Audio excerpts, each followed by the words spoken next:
Olá, irmãos. Bom domingo para todos nós. Um domingo diferente em que não estamos nos encontrando fisicamente, mas vamos nos encontrar virtualmente. E domingo é dia de culto e dia de EBD. Então, assim, numa tentativa de reduzir um pouco a barreira dos problemas que estamos passando hoje, vamos para a EBD de hoje. Vamos continuar a nossa última aula, né? Estamos ainda dentro da ideia de aprender a como ler a Bíblia, né? Então tem uma série de estudos voltados para isso e nós estudamos já a primeira parte, que é a criação, capítulos 1 e 2 de Gênesis, e agora estamos na segunda parte da segunda grande parte da Bíblia, vamos dizer assim, né? Ou seja, a queda, primeira criação, capítulo 1 e 2, a queda, capítulo 3, já fiz uma postagem no grupo, né? Da primeira parte dessa queda, agora nós vamos estudar a segunda e última parte dessa queda, né? Da queda. Então é o que nós vamos estudar hoje. E para a gente poder se situar, tá? Na última aula a gente viu que Adão, infelizmente, falhou. A gente ficou algum tempo discutindo sobre o diálogo entre a serpente e a Eva, mostrando o que tinha por trás daquilo tudo. E a serpente conseguiu enganar a Eva, e a Eva, obviamente, deixou-se enganar pela serpente, né? A gente não pode pôr a culpa na serpente, é o que a gente até vai falar hoje, né? E fez com que a Eva começasse a questionar a palavra de Deus. Palavra essa que a gente viu lá na primeira aula, né? No caso a segunda, na primeira aula nossa da criação, em que foi a palavra usada por Deus para criar tudo. E Eva, a serpente, fez com que Eva começasse a negar a palavra de Deus, a duvidar da bondade dele. Então, em vez de confiar sabiamente na boa palavra do seu bom rei, Adão e Eva se rebelaram contra ele e ouviram a voz da serpente. Né? E assim, não foi para tornar essa serpente, né? A serpente não fez isso para se tornar um grande líder, um novo Deus, mas acabou esse momento fazendo com que Adão e Eva se colocassem na posição de se acharem capazes de questionar a palavra de Deus. Então é isso, é por aí que a coisa aconteceu. Texto de hoje, para a gente continuar, é Gênesis 3, de 8 a 24, para a gente poder concluir essa parte da queda. Né? Então, deixa eu ler para vocês acompanham comigo aí.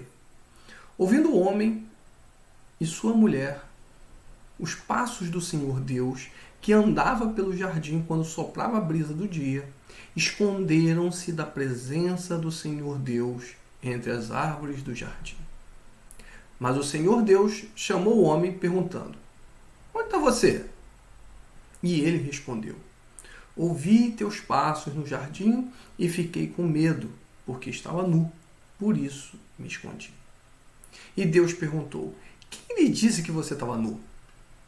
Você comeu do fruto da árvore na qual eu lhe proibi comer? Disse o homem: foi a mulher que me deste por companheira, que me deu do fruto da árvore, e eu comi.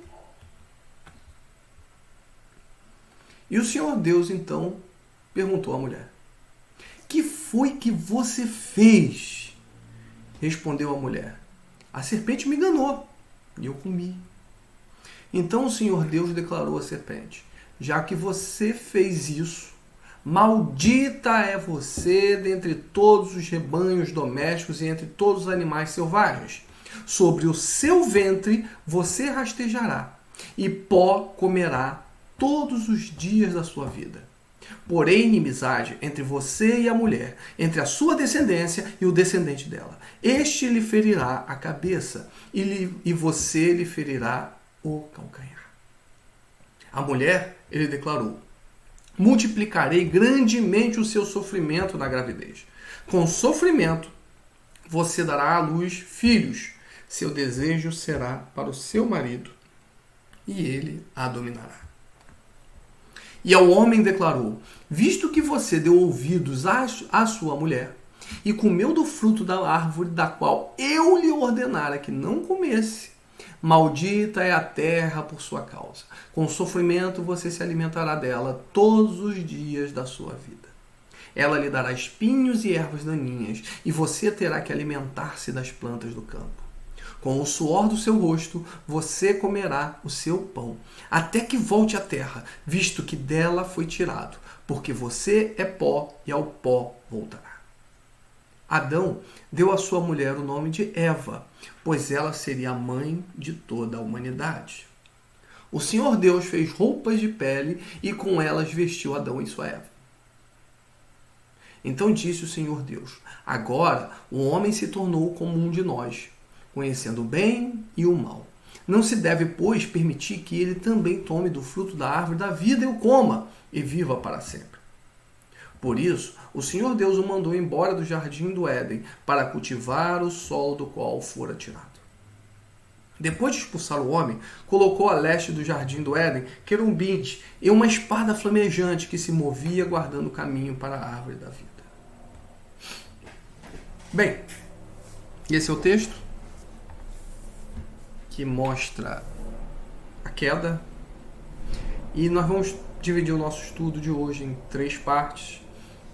O confronto entre o soberano Criador, né, Deus, o Senhor Deus, como o texto fala por várias vezes, que a gente até comentou isso, né, quando fez o primeiro estudo, quando no primeiro capítulo da criação é Deus, Deus, Deus. Moisés martela bastante na cabeça das pessoas, é Deus, Deus, Deus, Deus, Deus criou, Deus fez.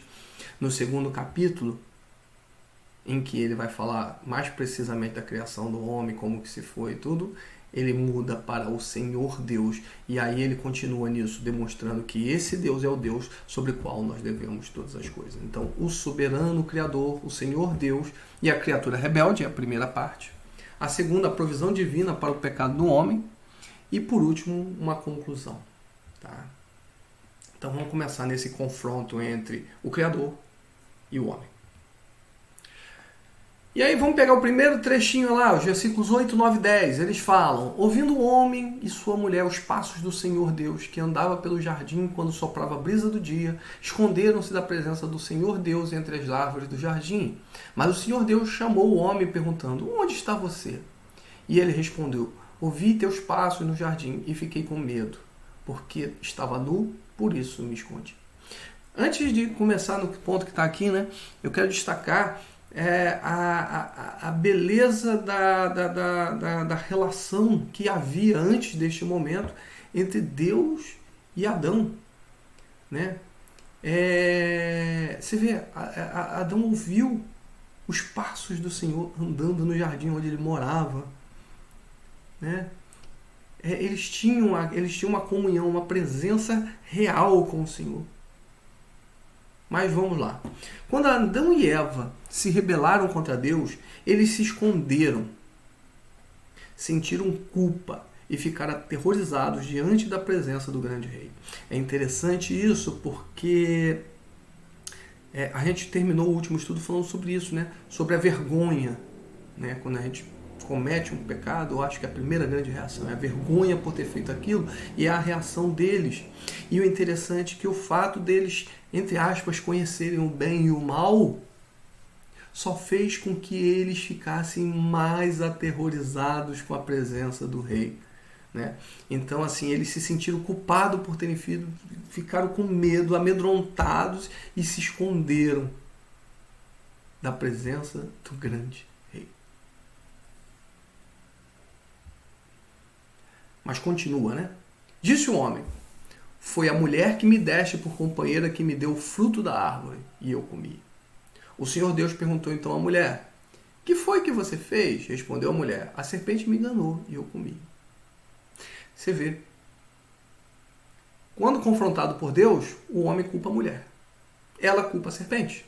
Como a mulher foi criação de Deus, e a serpente foi criação de Deus. Olha só o que os dois fizeram. Botaram a culpa em Deus. Então, nós estamos vendo aí que a primeira coisa é botar a culpa no outro, né? E aí vamos tirar essa lição para nós aqui, né? Quando a gente comete um erro, A gente bota a culpa em nós, no mundo, nas coisas. Não assume o nosso erro. Né?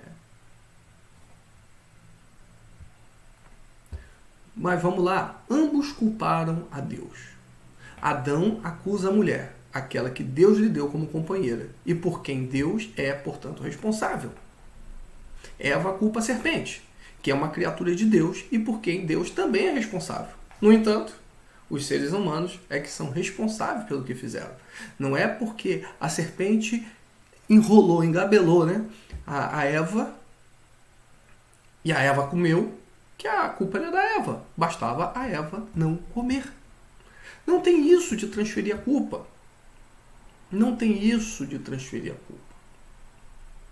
Então daí vemos que o primeiro e mais danoso crime deles foi rejeitar a autoridade da palavra de Deus. Foi isso que eles fizeram. Mas vamos continuar o texto, vamos continuar analisando o que está acontecendo. Toda hora eu chego esse videozinho para o lado porque corta um pouco do texto. Mas o importante é que vocês acompanhem a apresentação, né? Então o Senhor Deus declarou à serpente: já que você fez isso, maldita é você entre todos os rebanhos domésticos e entre todos os animais selvagens. Sobre o seu ventre você rastejará e pó comerá todos os dias da sua vida.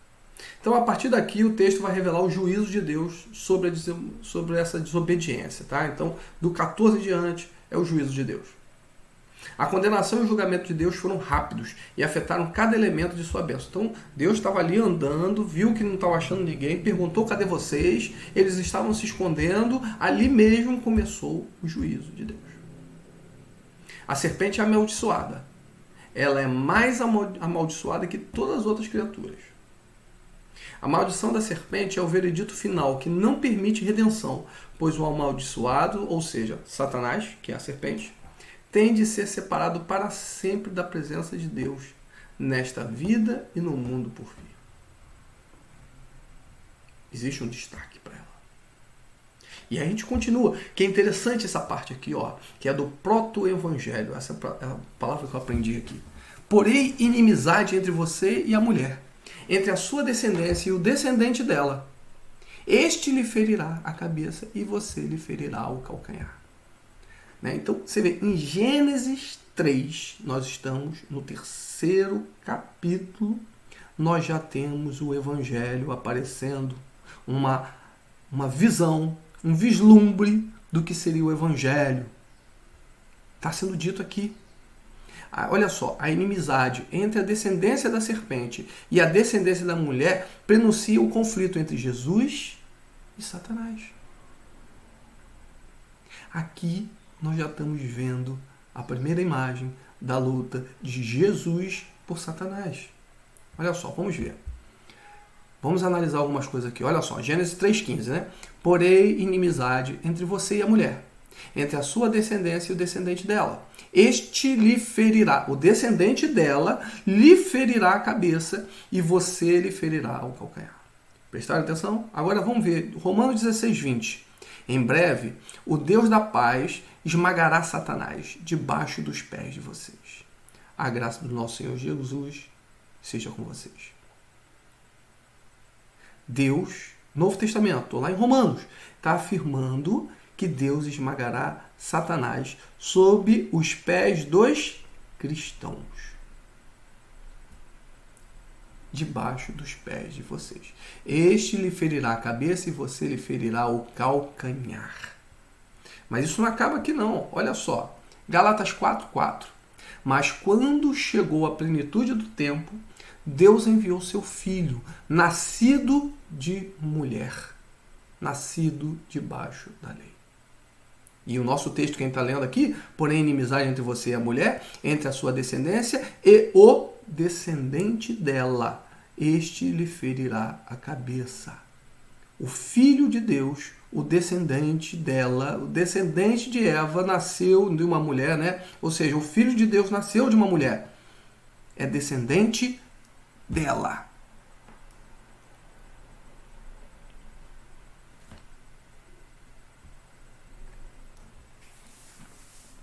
Então a esperança de que um descendente de Adão e Eva possa vencer um dia existe. Essa esperança já aconteceu, né? A esperança tinha de vir de um descendente de Adão. Jesus, ou seja, tinha que ser humano, né? A esperança tinha que vir de um descendente de Adão, quer dizer que a esperança tinha que vir de um humano. Jesus é totalmente humano, sendo descendente de Adão, Noé, Sem, Abrão. Jesus também é totalmente Deus. Ele é o Deus homem, o guerreiro divino, que revelou seu esplendor real enquanto esteve na terra. Olha João 1,14. Aquele que é a palavra tornou-se carne e viveu entre nós. Vimos a sua glória, glória como do unigênito vindo do Pai, cheio de graça e de verdade. Então, para poder acabar com essa serpente, né, tinha que ser Jesus, que veio da mulher, descendente de Eva. Descendente de Adão. Ele é humano, mas ele também é totalmente Deus. Aquele que é a palavra tornou-se carne. Aquele que é a palavra. A palavra, que nós já falamos lá no capítulo 1. Gênesis. Jesus, quando esteve na terra, lutou com Satanás e o dominou. A gente sabe disso. A esperança da humanidade está em Jesus Cristo, o único com autoridade para destruir o reinado do maligno e restaurar a criação. Olha Hebreus 2,14. Portanto, visto que os filhos são pessoas de carne e sangue, ele também participou dessa condição humana, para que, por sua morte, derrotasse aquele que tem o poder da morte, isto é, o diabo. Aquele que pratica o pecado é do diabo, porque o diabo vem pecando desde o princípio. Para isso, o Filho de Deus se manifestou, para destruir as obras do diabo. Então, tanto Hebreus 2,14 quanto 1 João 3,8 está nos falando justamente desse descendente que veio para destruir a serpente. Continuando o nosso estudo, a mulher, né, Gênesis 3,16, a mulher lhe declarou: multiplicarei grandemente o seu sofrimento na gravidez. Com o sofrimento você dará à luz filhos. Seu desejo será para o seu marido e ele a dominará. Então a gente está continuando aqui descrevendo o juízo de Deus. O juízo sobre a mulher, a gente viu o primeiro juízo sobre a serpente. Agora nós estamos vendo o juízo sobre a mulher. O juízo sobre a mulher introduz a dor como uma realidade do mundo caído. Não é que a dor física passa a ser a nossa sina, né? Agora ferrou, é só dor, etc. Mas que com o pecado há uma perturbação na relação humana mais íntima, que é a do casamento entre um homem e uma mulher. Afinal de contas, foi a mulher que te dei, né? Que vai. Então, existe uma dor nessa relação íntima. Paixão e poder passam a caracterizar os instintos do homem caído. E o prazer das relações sexuais serão acompanhadas de dor e tristeza. Continuando, né? Então ele fez o juízo à serpente, juízo a Eva. Agora, Adão, você não está de fora dessa não. Vamos escutar a sua. E ao homem declarou: visto que você deu ouvidos à sua mulher e comeu do fruto da árvore da qual eu lhe ordenara que não comesse, maldita é a terra por sua causa. Com sofrimento você se alimentará dela todos os dias da sua vida. Ela lhe dará espinhos e ervas daninhas, e você terá que alimentar-se das plantas do campo. Com o suor do seu rosto você comerá o seu pão, até que volte à terra, visto que dela foi tirado, porque você é pó e ao pó voltará. Então, na criação, Adão e Eva haviam recebido o domínio sobre toda a terra e todas as outras criaturas, não é isso? Então, na criação, Adão e Eva tinham domínio sobre a terra. Agora esse domínio foi contestado em todos os lugares. O rebelde contra o governo legítimo. O que é divino recebe, né, um pouco do seu próprio veneno e sofre a rebeldia contra o seu governo legítimo. Ele tinha um governo sobre a terra e essa terra agora não mais será fácil dele dominar. A maldição sobre o solo é, na verdade, uma maldição sobre Adão. O rei da terra agora não tem no solo um servo obediente.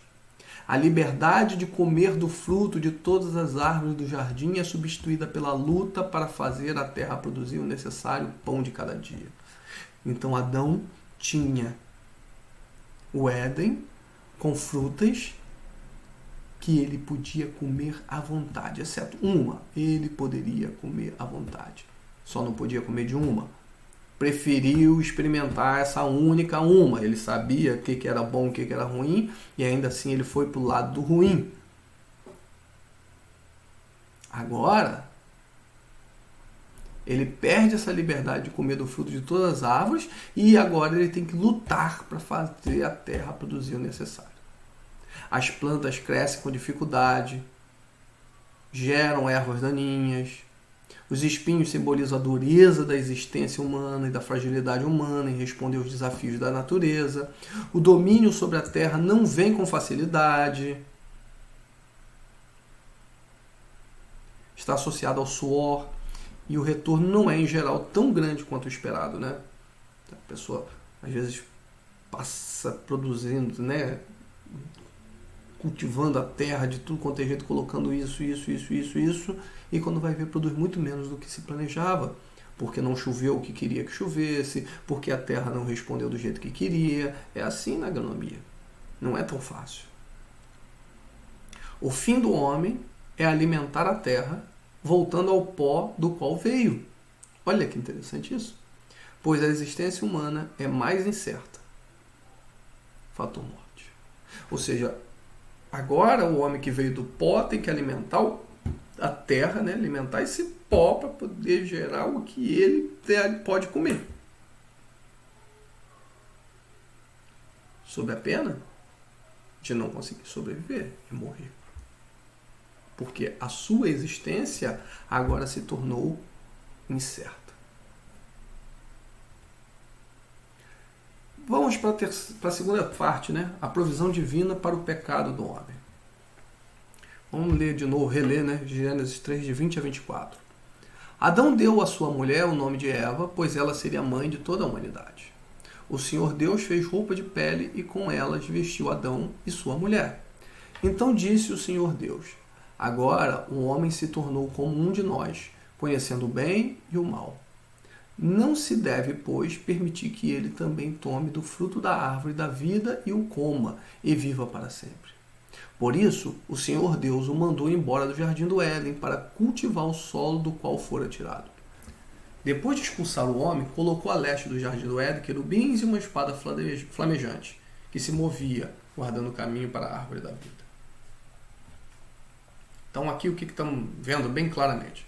Os seres humanos perderam o paraíso. A raça humana é expulsa do lugar onde a vida é vida e vida em abundância. O ser humano é expulso do local em que ele tinha uma vida de convivência com Deus. Eu vou voltar aqui um pouquinho.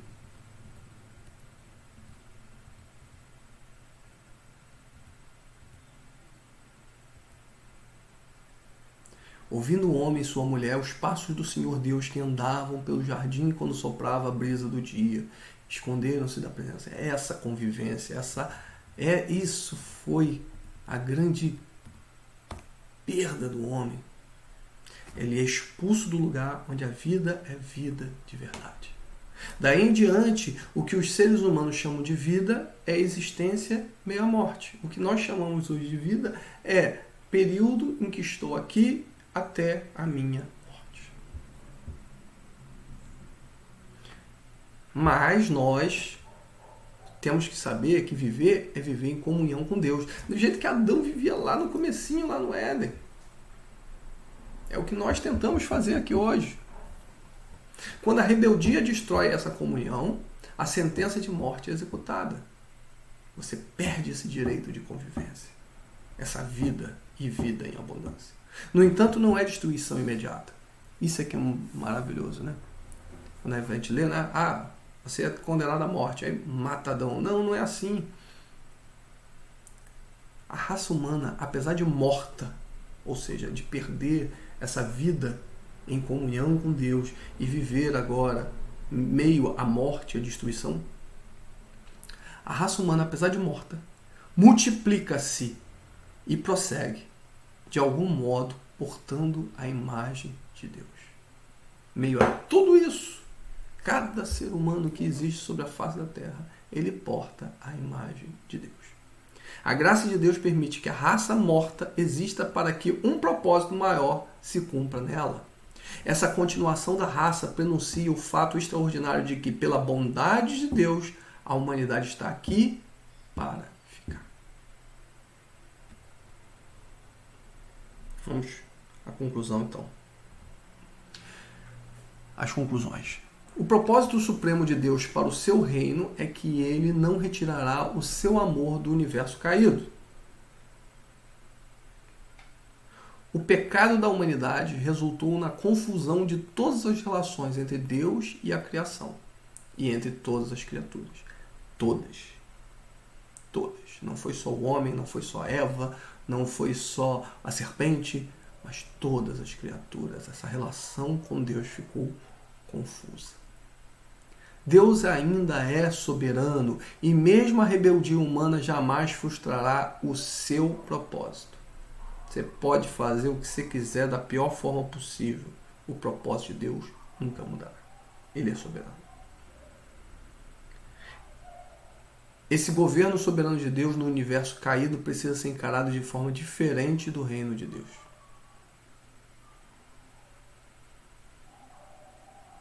O reino de Deus é o governo de Deus sobre o seu povo, em um domínio em que todas as relações são perfeitas. Lá depois. Então, nós temos o governo soberano de Deus no universo caído. Nós temos o governo soberano de Deus aqui.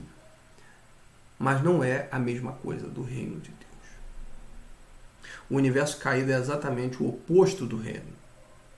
Somente pela salvação em Jesus Cristo podemos fazer parte deste reino perfeito de Deus, pois a salvação é Deus trazendo todas as coisas de volta às suas relações corretas, aquelas relações que nós vimos que era para ser feito antes da queda. Bem, o estudo de hoje era esse. Espero que ele possa ter cooperado um pouquinho com o ritmo do nosso domingo. E muito obrigado por tudo. Obrigado. Um abraço a todos.